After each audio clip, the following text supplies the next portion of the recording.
you've been to Bali, and you know there was that shaman in that famous book. Did you ever meet one of them down there? Well, I've been going to Bali for about 20 years, and shamanism is an interest of mine.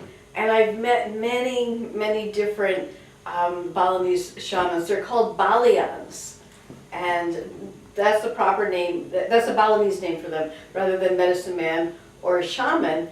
And one particular man that I heard about for many years, but I couldn't find because his location was supposedly secret. I was told that he would touch your third eye and you would begin to see movies inside your brain. And that would go on for a couple of weeks. And so I sort of went on a search to find this Balinese shaman, which I did find. And it was quite extraordinary because they're masters of going into different states of consciousness. To become, his ranking was called a manku, which means many, many, many years of spiritual study and discipline. It's like the level of a yogi, but you actually have to consciously make the effort to get to this state. And he was able, just when he saw me, of course, to read me, to know that I was a healer, to know that I was a teacher, and then he did touch my third eye, and I immediately went into an altered state of consciousness. And you were in that altered state when you came back, right? Well, it does carry over because it made me actually more clairvoyant and more able to see spirits and read energy. I remember the first week she was back.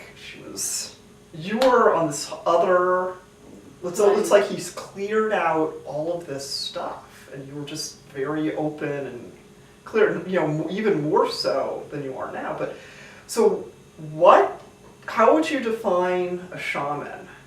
Well, I just their type of shamanism is a belief in magic. Mm-hmm. The magic of black magic and white magic. Mm-hmm. In order to become a shaman, you have to study both.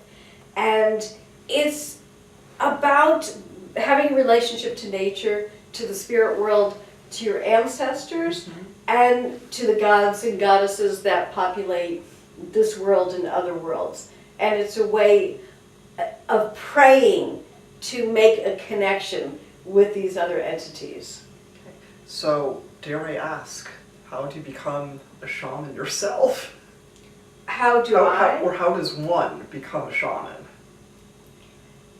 First of all, you have to find a teacher.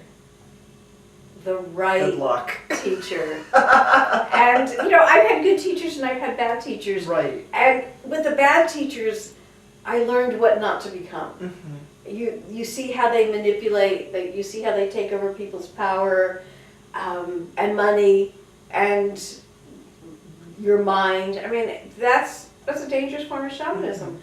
But you have to know what the pitfalls are, because if you get a little bit of power, it can take you over. You have to learn humility. So I think the first thing in terms of becoming a shaman is prayer, is meditation.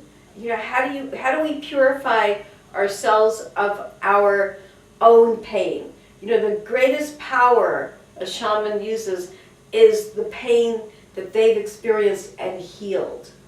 Your pain becomes your power in terms of helping others. So it's about letting go of the past. So these are the things to start with. Forgiveness. How do you forgive everyone and every incident in your life? That's a tall order. It's hard. Yeah, and not feeling like, oh, I must be a bad person or I must have bad karma because these things happened to me. No, they happened so that you become more powerful in your life. Wow, that's almost the opposite of Western cultural ideas. It definitely is. And I've gone through, ceremony is very important, and ritual is very important in Balinese tradition. And I did go to a ceremony with a friend of mine who is feeling very unstable. And it was a midnight ceremony in a temple that was only accessible at low tide. And what they do is through prayers and rituals, they release you from your past karma.